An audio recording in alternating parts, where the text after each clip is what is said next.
I don't have a ton of photos of me from college, probably because I really did go to college in the golden era in a lot of ways. I retract that. College was not a golden age.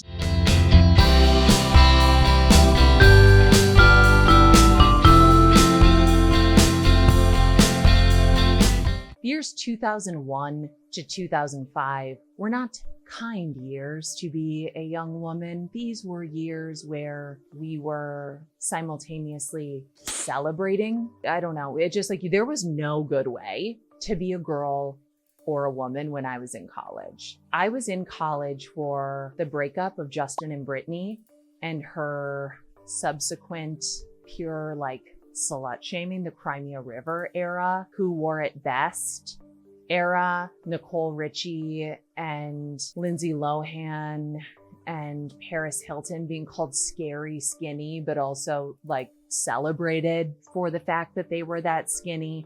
It was a weird time to be in college. And I don't have a lot of photos of me from college, probably because we had our little Sony Cybershots 3-hole megapixels. But if you didn't have your camera cord, and you never had your camera cord, you were never getting those pictures. You were never getting those pictures. If you had a film camera, which I did for the first 2 years, you had to go get those pictures developed. You were taking photos on blind faith in your own abilities, in the lighting, in the development skills of the kid at Walgreens who would be printing these photos for you if you ever got the film developed, which you mostly didn't. The photos that I did have, I found in a storage unit at the end of college, and I threw most of them in the garbage. So very few of them remain, but they're pretty good. They're pretty good. You can tell this is a woman really dabbling in alcohol substance use disorder. You can tell this is a girl who has blacked out several times this week. This is a girl with several TBIs from drunkenly getting in a shopping cart and saying, push me down a hill. I'm Peter Griffin, and this is Shopping Cart, roof shopping cart, guys. Okay, go. Ow, ow, ow, ow. From standing up at a bar and then finding herself flat on her back because she just passed out on the floor of a college bar, okay? I can't believe that I'm alive. And I have very, very few memories from college, probably because of all the alcohol abuse, the blackouts, the head injuries. But I do have one clear memory in particular. It was early May. We were about to graduate. The 7-year cicadas were coming out in Cincinnati, Ohio. Basically like a plague comes upon the city. I was sitting in the living room of our rental house, 1928 Clenay, Norwood, Ohio. I think the building is still there, despite our best efforts. I was sitting in the living room with my friend Erin. She was a stressed out business major. I was a stressed out English major. We both worked. I worked at the bookstore and I worked as a nanny. And I think I had a third job, and she worked and I can't remember where. Erin, please forgive me. And finals were so stressful. And we were sitting there and Erin said, I can't wait until we're done with this. Our lives are going to be so much less stressful. We're just going to have to go to work and that's it. No tests, no homework. We're just going to go to work. And then when we leave work, it'll be at work, but we'll be at home or at Don Pablo's happy hour, which in 2005, I believed was the height of class, sophistication, and living La Vida Loca. Loco? I'm a girl, so it's loca, I believe. Anyways, LOL, we thought life would be less stressful after we graduated college. We didn't know about the girl bossery to come. We did not know that pretty soon our little flip phones where we had to T9 text each other, like but we only texted each other in emergency situations because you did have to pay per text. And I'm pretty sure that my phone plan had like 100 texts for the whole month. And if you sent me a text, I got charged 10 cents and then I would have to call you and say, don't text me. It would just cost me a dime. And you would be like, I'm sorry. And I'd be like, well, pay me back. We did not know that those flip phones would turn into little computers and that work would be with us at all times. We didn't know that. We didn't know that we would be pushing ourselves to the brink in the years to come. We did not know that the fires of our ambition would also one day burn us out.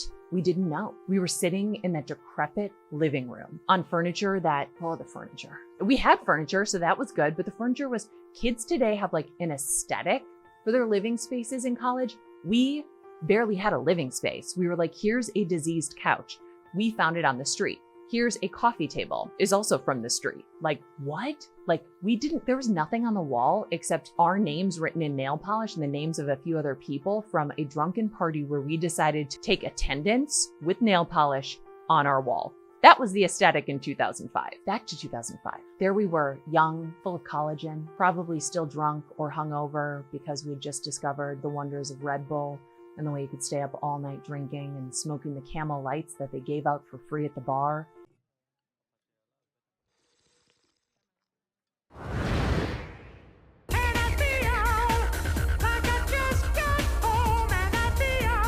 And then stay awake for 24 hours, and we thought that was fine. There we were, waiting for our lives to begin. We were waiting for our real lives to begin.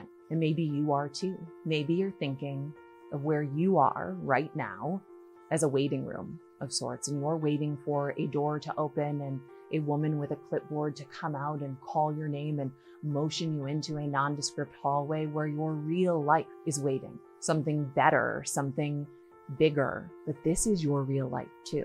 And I don't want to do time travel. Every time I read a time travel book, I'm like, this feels dangerous. I don't think we should mess with the past. I've seen enough movies about the multiverse to know you shouldn't try to do that. But I understand the appeal because I spent a lot of my time throughout my life waiting for something else and not knowing that I was missing out on what was happening right then. I thought on that day in that living room that I was actually in a waiting room, that soon a door would open and a woman with a clipboard would walk in and call my name, and I would look up and she would usher me through the door and into a hallway where my real life was.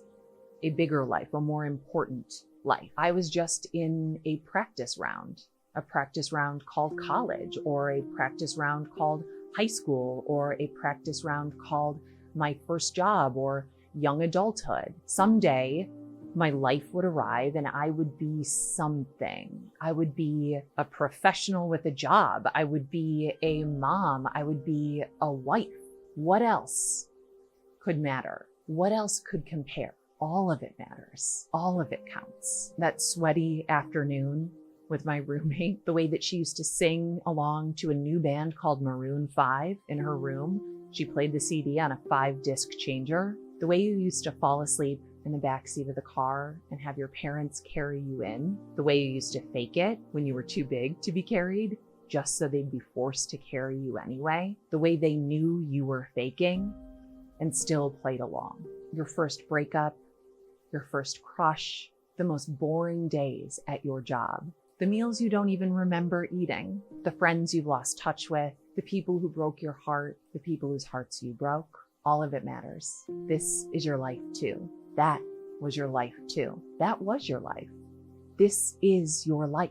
You might be waiting for your real life to begin. You might be waiting for it to just appear fully formed and ready to play right out of the box, no assembly required. You might be waiting to reach a destination that just feels like something different, but you are here now, wherever you are, with whatever you have, and you'll never be here again. I'll never again be 22 years old and able to survive after several nights of Red Bull and Camel Lights that I got for free at a bar in Cincinnati, Ohio. I will never again be 35 years old, holding a brand newborn in a hospital bed with all of my kids surrounding me, watching, for some reason, Harry Potter.